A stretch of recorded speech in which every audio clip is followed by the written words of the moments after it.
Assalamualaikum warahmatullahi wabarakatuh. Waalaikumsalam warahmatullahi wabarakatuh. Selamat siang semua. Kami dari mahasiswi Universitas Negeri Medan. Hari ini kami akan mewawancarai sastrawan Sumatera Utara, yaitu Bapak Rauda Jamba. Sebelumnya izinkan kami memperkenalkan diri terlebih dahulu. Saya Keisha Balkis dan rekan-rekan saya. Saya Tridian Pak. Saya Nenek Gina Hafiz. Saya Paras Pinaya. Saya Rizky Fitriani. Saya Cynthia Akuma. Dan saya Muhammad Rauda Jamba. Terima kasih Pak atas kesempatan yang sudah diberikan kepada kami agar kami bisa mewawancarai Bapak. Iya. Sebelumnya izinkan kami ingin memberikan pertanyaan mengenai tentang karya Bapak, yaitu Cerpen Perempuan dan Belati. Oke, silakan. Pertanyaan pertama yang ingin kami ajukan, apa yang menjadi dorongan dan motivasi Bapak dalam menciptakan karya cerpen Perempuan dan Belati ini, Pak? Iya, kalau yang ditanya apa yang melatar belakangi, apa yang mendorong, yang pertama, saya menciptakan karya-karya saya itu rata-rata temanya tentang perempuan. Kenapa? Karena saya sayang sama perempuan. Iya kan? Ya paling sayang sama istri saya. Ya, kenapa saya bilang saya sayang sama perempuan?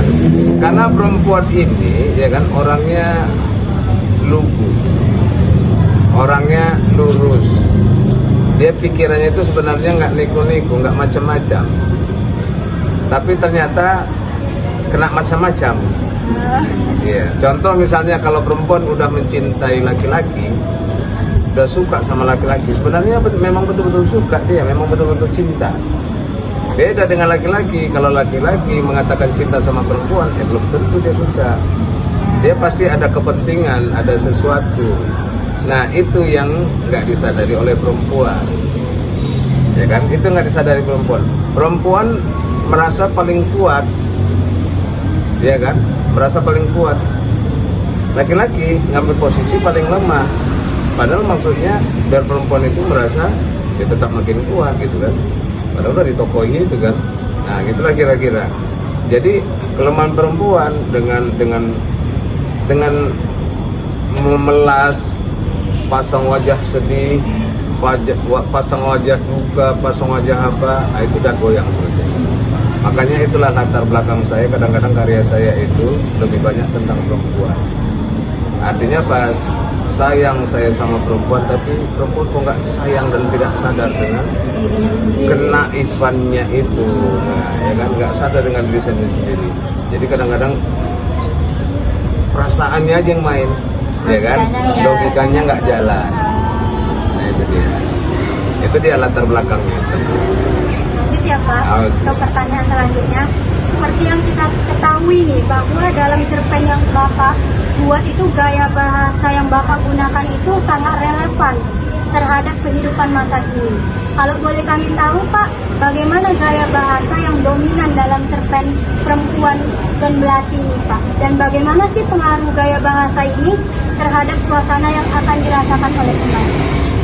Iya, tadi sangat relevan, berarti udah baca lah kalau gitu ya kan. Ya terus kok nanya lagi gitu ya kan, oke lah. Nah, yang jelas kan bahwa kalau kita misalnya menulis karya itu, kita sesuaikan dengan tempat, sesuaikan dengan waktu, sesuaikan dengan suasana, sesuaikan di mana kita berada.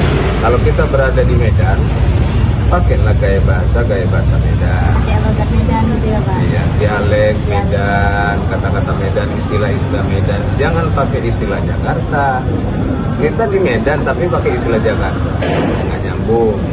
Nah, kita bicara tentang perempuan, pakailah ya pilihan-pilihan kata, diksi-diksi tentang perempuan.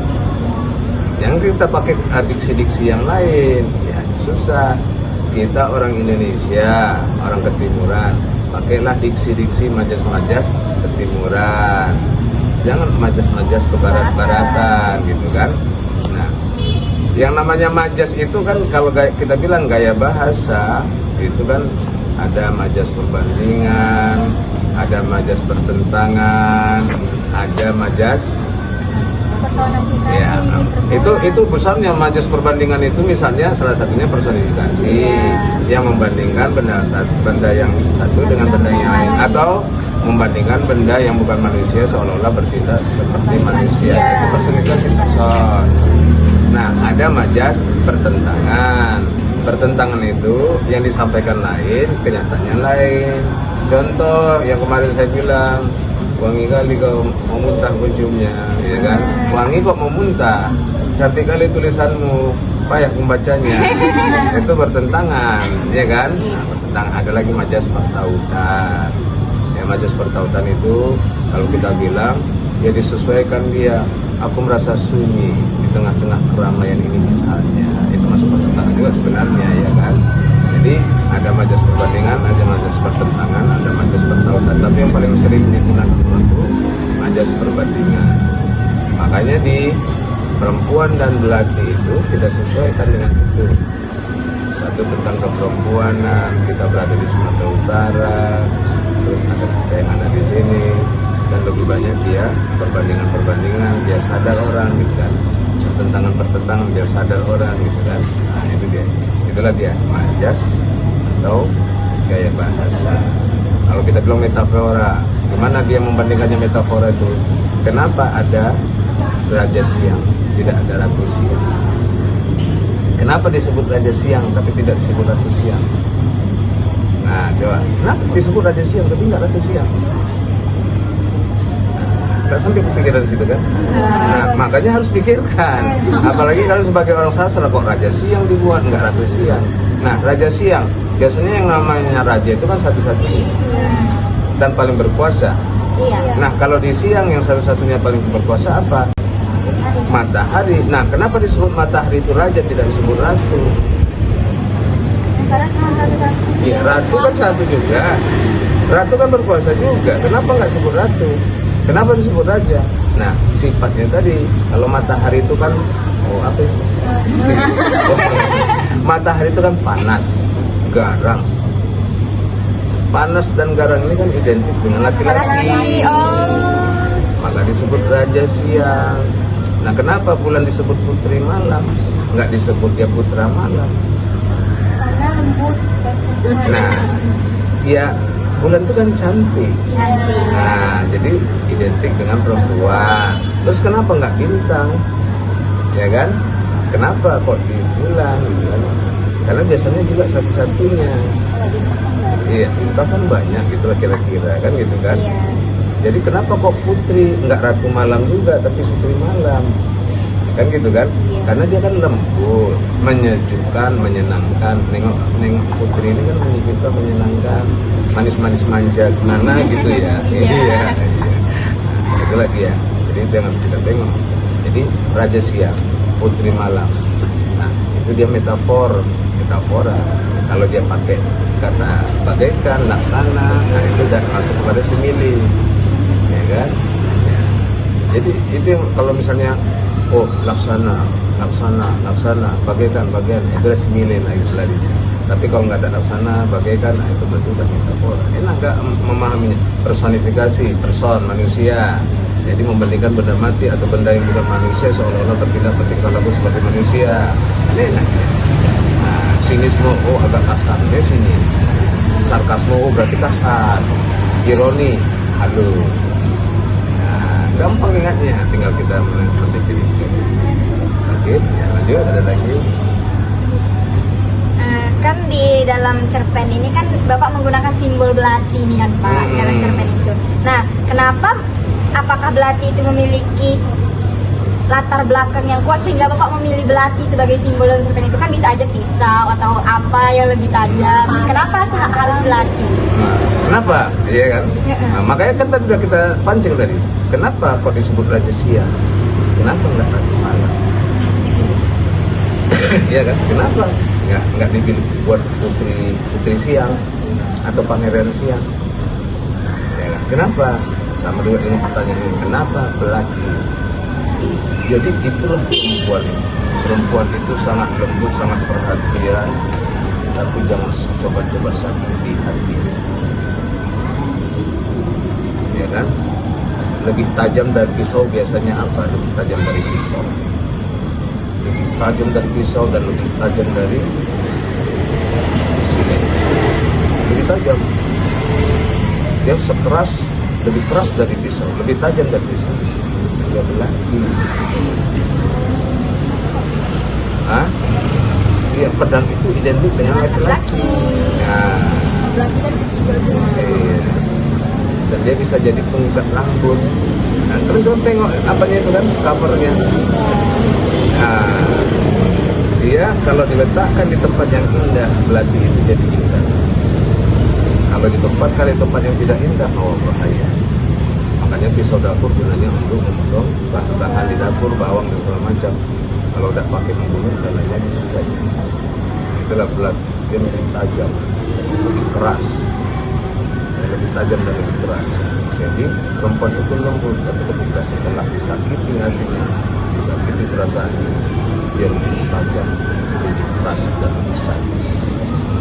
Masih seperti cerpen. Nah, ya itulah dia. Sesuai juga sama realitanya. Ya memang itu perempuan makanya. Jangan coba jelasan itu. Iya, karena logikanya nggak main. Iya, kalau dia main logikanya nggak akan begitu. Oke, kita ketemu kan? Ya kenapa belati? Kenapa nggak pedang? Ya kan? Kenapa nggak samurai? Samurai, kenapa nggak samurai? Samurai kan di Jepang, ya kan? Ini di Medan. Iya. Oke, ada lagi?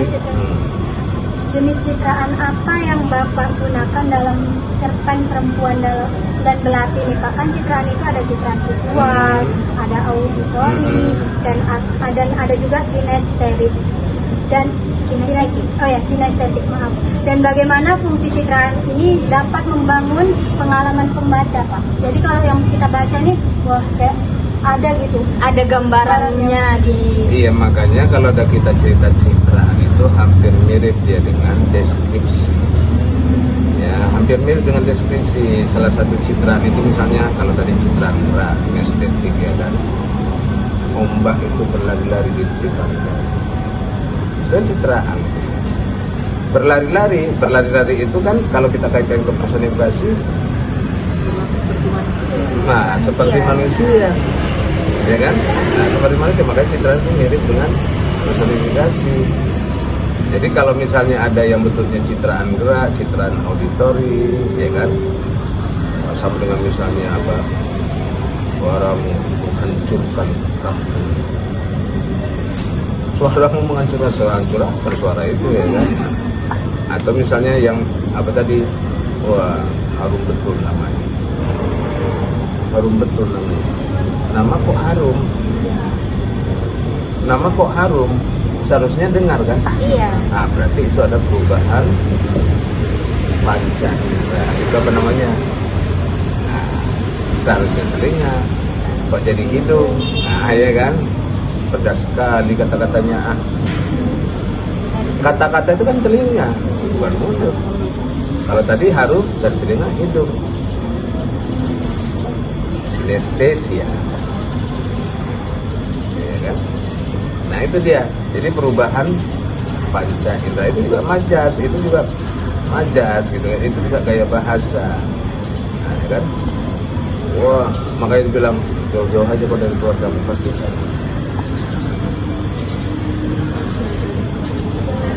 Aneh itu kan, jauh-jauh dari keluarga pasti harum.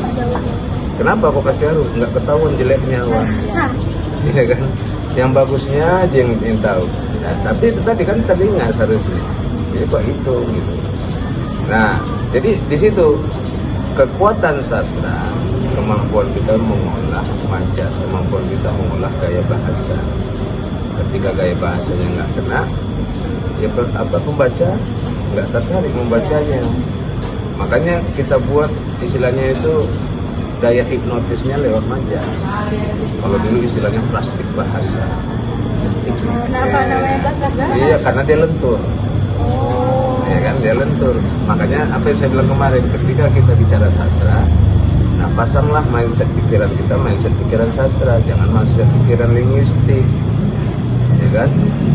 Kursi hijau bukan berarti kursinya Warna hijau. warna hijau, bisa saja maksudnya yang lain. ya kan?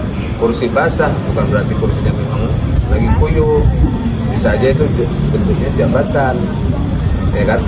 Nah, merah aja banyak macamnya, bisa berani, bisa cinta, bisa marah, bisa halangan, Iya. iya kan? Lagi apa? Udah langsung tahu orang, nggak diterjemahkan lagi kan? Nah, udah retoris dia, udah retoris kan? Pertanyaannya tidak perlu ada jawaban. Iya, bukan nggak ada Bukan jawab, jawabannya, nggak bukan perlu tidak dijawab, perlu dijawab, nggak udah perlu tahu dijawab. Dijawab kita bodoh. Dijawab bukan berarti kita pintar, makin bodoh. Bukankah kita dilahirkan oleh ibu kita? Iya lah, makanya bodoh berarti, apalagi dibantah makin bodoh. Membetulkannya aja kita dianggap bodoh, apalagi membantahnya. Itu pertanyaan retoris, dan itu sering digunakan orang khotbah, orang kampanye, sering digunakan. Nah, penyeluruhan. Oke, itu dia. Oke, apalagi? Pak, gimana cara Bapak menjaga keseimbangan antara teks yang naratif dan teks yang jauh dalam cerpen? Gimana ya? Itu diksi apa itu? Gimana ya? Gimana? Itu Jakarta ya kan? Kita Kayak mana? Iya. Cemana cara Bapak? Itu kan dari Jakarta gimana? Giginya mana? Gitu. Kalau kayak mana? Kakeknya mana? Gitu. Nah, sampai lupa saya apa pertanyaannya. Gara-gara Pak, gimana? cara Bapak ingin menyeimbangkan antara teks naratif dan teks dialog dalam cerpen itu? supaya Atau seimbang. boleh dia Pak? Sebenarnya itu nggak usah kita pikirkan dalam berkarya ini. Berkarya ini nggak usah dipikirkan. Kemarin ada 3 rumus yang saya bilang kan, dipaksa, terpaksa, biasa. Kita harus dipaksa dulu untuk yang berbuat baik. Akhirnya kan terpaksa. Karena ada terpaksa artinya biasa, jadi biasa. Nah, kalau menyeimbangkan itu kan perkara. Kalau dalam cerpen atau dalam novel atau dalam cerita bersambung, itu kan wajib ada, kalau kita bilang kalimat langsung dengan kalimat tidak langsung. Ada, jadi menyeimbangkannya itu tadi yang jelas. Naratif pun sebenarnya tidak hanya sekedar naratif, dia naratifnya itu bentuknya deskriptif. Deskriptif macam mana? Deskriptif ini kalau naratif kan ada macam naratif teknik, narasi teknik, ada yang sugestif. Gitu juga deskriptif teknis, ada deskriptif sugestif. Nah, dalam cerpen itu yang paling bagus itu dia deskripsi. Ya kan? Narasi itu lebih bentuk kepada berita. Naratif itu lebih kepada berita. Nah, kalau dalam cerpen, dalam novel, dalam cerita bersambung, gunakan lebih banyak deskripsi. Ada deskripsi teknis, ada deskripsi sugestif. Deskripsi sugestif itulah dengan apa tuh? Malam, gelap, angin berhembus, ujung sana daun pisang bergoyang-goyang. Itu sugesti kan, ikut sugesti kan. Jadi pesannya apa? Pesannya apa? Sepi, sunyi, seram. Ada sugesti. Itulah sugesti, deskripsi, sugesti. Nah, gimana kita mensugesti? Nah, pembaca jadi tersugesti. Nah, kalau yang teknis, itu yang udah pasti. Tingginya 190 cm, dengan rambut yang lurus, agak cepat. Kemudian tangan terkepal. Nah, iya, dia objektif lah. Deskripsi teknis, deskripsi objektif. Nah, ini ada deskripsi sugestif atau deskripsi apa? Kalau kita bilang subjektif. Jadi makanya yang lebih bagus kalau kalian buat cerpen itu dia lebih deskripsi, dan deskripsinya apa? Sugesti atau teknis, bebas. Jadi itu tadi. Nah, bagaimana cara menyeimbang tadi kita ulang lagi? Kita mengalir aja. Nanti kan ada bagian mengedit, tulis baca edit, tulis baca edit, tulis baca edit, publikasikan.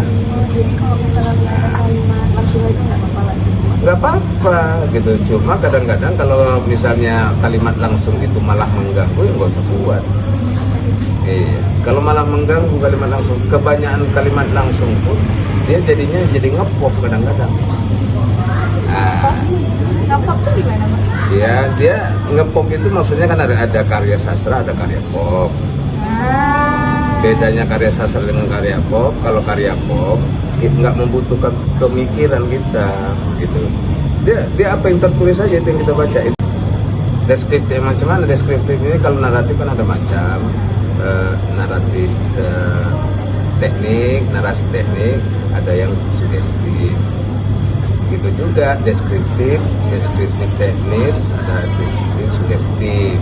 Nah, dalam cerpen itu yang paling bagus itu dia deskripsi, ya kan? Narasi itu lebih bentuk kepada berita, naratif itu lebih kepada berita. Nah, kalau dalam cerpen, dalam novel, dalam cerita bersambung, gunakan lebih banyak deskripsi. Ada deskripsi teknis, ada deskripsi sugestif. Deskripsi sugestif itulah dengan apa tuh? Malam, gelap, angin berhembus, di ujung sana daun pisang bergoyang-goyang. Itu sugesti kan, ikut sugesti kan. Jadi pesannya apa? Pesannya apa? Sepi, sunyi, seram. Ada sugesti. Itulah sugesti, deskripsi, sugesti. Bagaimana kita mensugesti? Nah, pembaca jadi tersugesti. Nah, kalau yang teknis itu yang udah pasti, tingginya 190 cm dengan rambut yang lurus, agak cepat, kemudian tangan terkepal.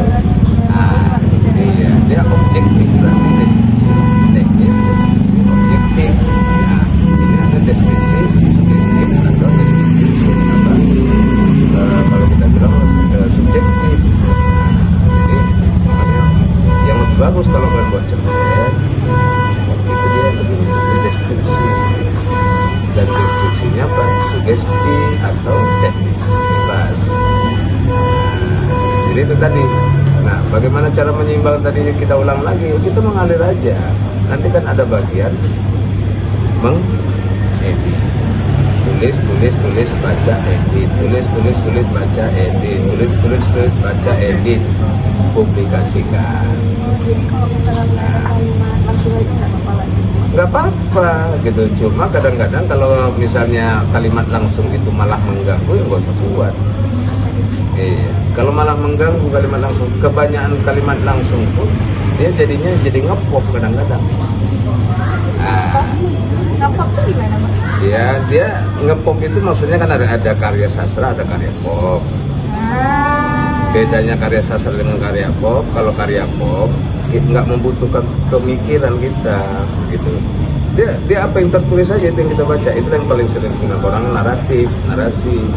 Tapi kalau sastra dia lebih banyak sugesti, isi mendeskripsi aja kan lebih banyak. Tapi jangan kebanyakan. Nah, itu tadi ada waktu macam kita buat pecel lah ya kan. Kebanyakan cabai, pedasan, kebanyakan garam, keasinan, kebanyakan asam, keasaman gitu kan. Nah, gimana kita mengolah pecel gado-gado supaya wah dia artinya 4 linear lah ya. Matching. Nah gitu, antara gula, garam, cabai, asam, semuanya dia matching. Cewek lu paham gitu ya kan? Kalau laki-laki kan tadinya makan aja. Oke, lanjut. Nah, udah ya? Iya, macam nyerah gitu. Macam nyerah gitu. Iya ya. Ini kalau menurut bapak nih, kalau kita ini kami yang baru mau mulai menulis cerpen, menurut bapak itu lebih gampangan menulis secara naratif teknis tadi atau kebanyakan dialognya pak? Nah, seperti yang saya bilang di awal, mungkin ini kan plan yang kedua nih. Iya. Ya kan yang kedua, kemarin bicara puisi kita, ini bicara cerpen. Yang kemarin ikut ada yang ikut hari ini, yang nggak ikut kemarin. Sama Semua Pak. kan. Kan saya bilang di awal, yang pertama itu ketika kamu berkarya, tulis aja. Biarkan mengalir dulu. Biarkan aja mengalir dulu. tuangkan aja Iya, pemikiran tuangkan kita. aja. Apa yang jangan kita pikirkan, kalau kita mikirkan nggak jadi-jadi dia. Iya sih. Iya, tulis saja. Nah, cuma nanti misalnya kalau udah kita merasa sudah oke, udah selesai nih, ya makanya kita perlu kawan diskusi. Nah, kawan diskusi. Cuma ini, gini, oh, udah bagus, coba ini. Oh, ini kebanyakan. Kadang-kadang ada kalimat yang tidak efektif. Iya. Ya kan, ada kalimat, nah ini buang aja gitu. Misalnya banyak rumah-rumah, itu kan kalimatnya nggak efektif. Iya. Seharusnya apa? Banget. Seharusnya apa? Banyak rumah atau rumah. rumah. Kan gitu kan. Oh, itu ngiti. Oh, udah mulus kita, perasaan kita udah semua udah tertengok, baru perlu kawan. Makanya jangan kita merasa sok hebat. Ya, karena ada sesuatu yang nggak terpikirkan sama kita, terpikirkan sama orang lain. Jadi jangan merasa kita paling hebat. Ya itu, tulis aja. Saya gitu. Saya jujur aja, bukan saya menyombongkan diri ya. Saya nggak punya guru saya nggak punya guru. Guru saya membaca. Seperti yang saya bilang, kalau mau juara satu, baca karya-karya juara satu. Nah, ya kan, karya para juara. Gitulah dia kan. Cuma itu tadi, practice make perfect. Terus apa lagi? Start is difficult but the end is easy. Lancarkan jika nanti. Kalau sudah mulai jangan berhenti. Terus berproses, karena prestasi tidak dilahirkan, tapi dia diciptakan. Karya akan membuat kamu terkenal, rendah hati akan menjadikannya abadi, kesombongan akan menjatuhkannya perlahan. Bukan titik yang membuat tinta, tapi tinta yang membuat titik. Bukan cantik yang membuat cinta, tapi cinta yang membuat cantik. Motor tembok kayu, thank you. Sekian dari hasil wawancara kami bersama sastrawan yang ada di Sumatera Utara. Kami sangat berterima kasih Pak atas waktu yang sudah Bapak berikan. Banyak sekali pelajaran dan ilmu-ilmu baru yang kami dapat tentang cerpen Bapak ini.